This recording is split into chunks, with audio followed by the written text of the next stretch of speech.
Thank you, Sam. I'm going to wander around as well, if you guys don't mind. I'm only marginally taller than the podium, so I'm happy to be here today. Thank you again for having us, or having me here. I came to talk to you guys about demographics and changing demographics in Canada in the coming years. If philosophers are the smartest people out there, well, their philosophies are generally based on a keen observation and knowledge of the communities and data and information around them. So in being sort of a data nerd, I guess I'm like the backstop for the philosophers, and it's within that context that I'm going to talk to you guys this morning, talk about quickly changing demographics in Canada and the Lower Mainland, so potentially you guys can philosophize about what that means for the fourth wave. Why do demographics matter? Well, in a nutshell, demographics, they define us and they define our communities. And most importantly, as we've seen from the most recent census release, that Canadian demographics are changing very significantly and are projected to change even more significantly in the coming years. Here's what a population, or the population in Canada, looks like to a demographer. So that's males on the right, females on the left, and increasing age up the axis. And you can see that in 1971, the most typical resident in Canada was about 10 years old. So the context here is a young Homer Simpson as our prototypical boomer in 1971. If we come ahead to 1981, you can see how the profile changed. The most typical resident in Canada 10 years later was 10 years older.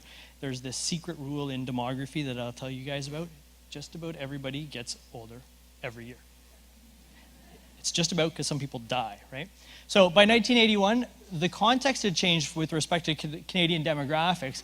Marge and Homer were getting out of school, getting into the labor force. So in terms of changes with respect to their life cycles, they were getting into family formation, period, when Canadian housing markets boomed, as well as people got out of their parental house and formed families of their own.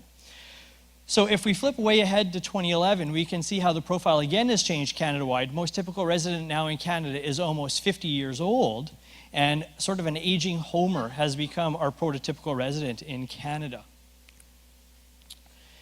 Funny thing about this profile is just about all regions in Canada share it.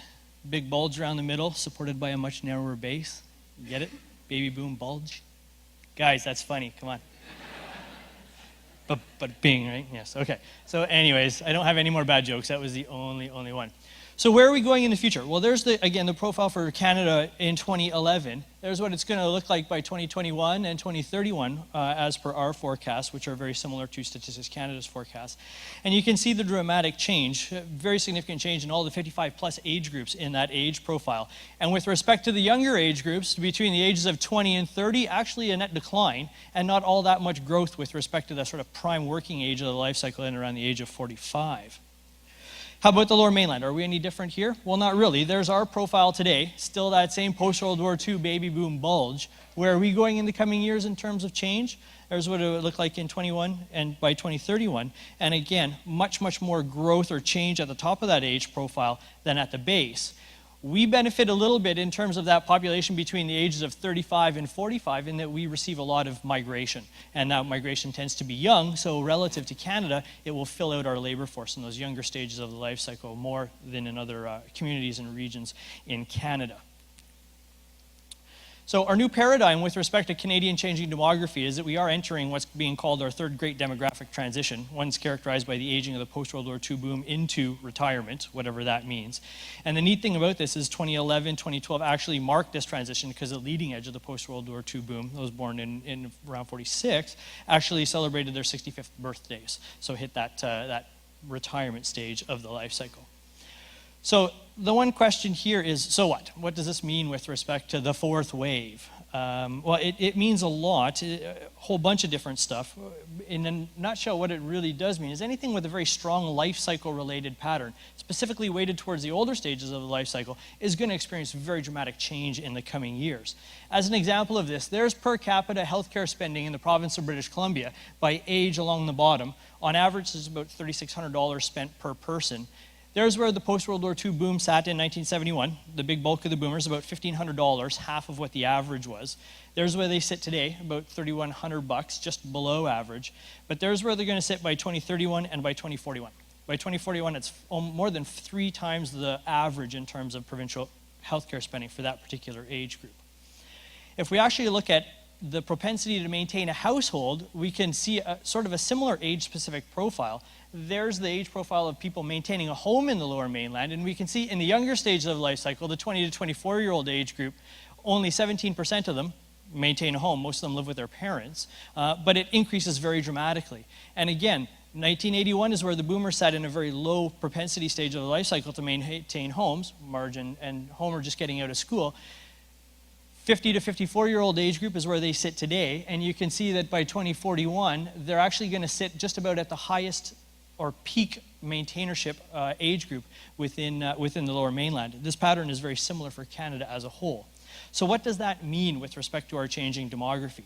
Well, given that we're going to have significant growth in those older age groups, if we look at a population forecast, which is going to grow population in the Lower Mainland by about 37% in the coming 2 decades, housing occupancy demand would actually grow faster than that 37%. Our forecasts are for about 46% growth in total housing occupancy demand. That's accommodating about just under 500,000 new dwelling units in the Lower Mainland in the coming 2 decades. Now, if we look at on a structure type basis, that's about 285,000 ground-oriented units and about 196,000 apartment units.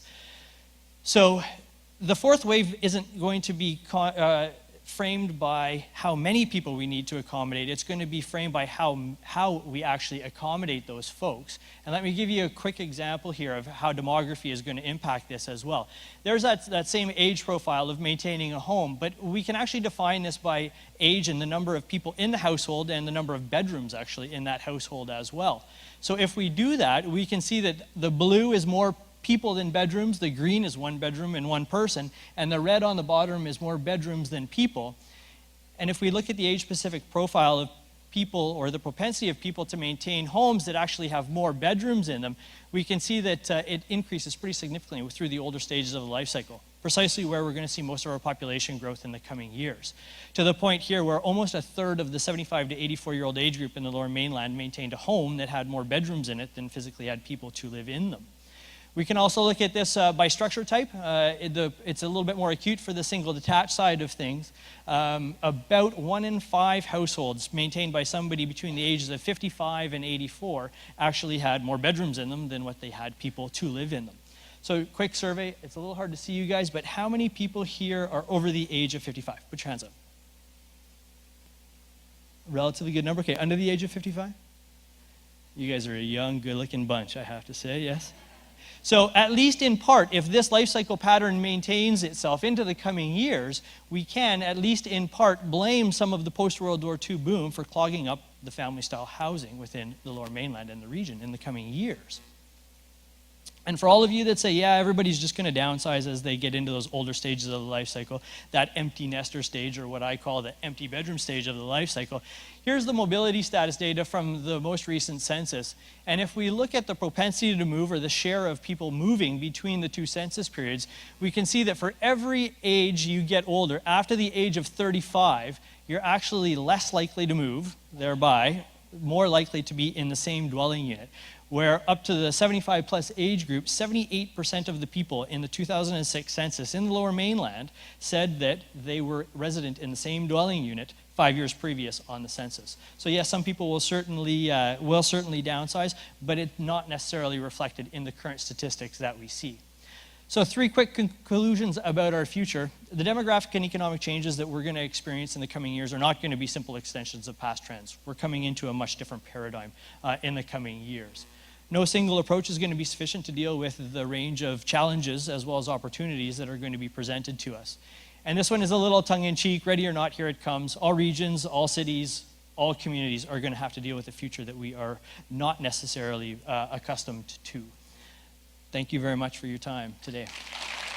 Thank you, Sam.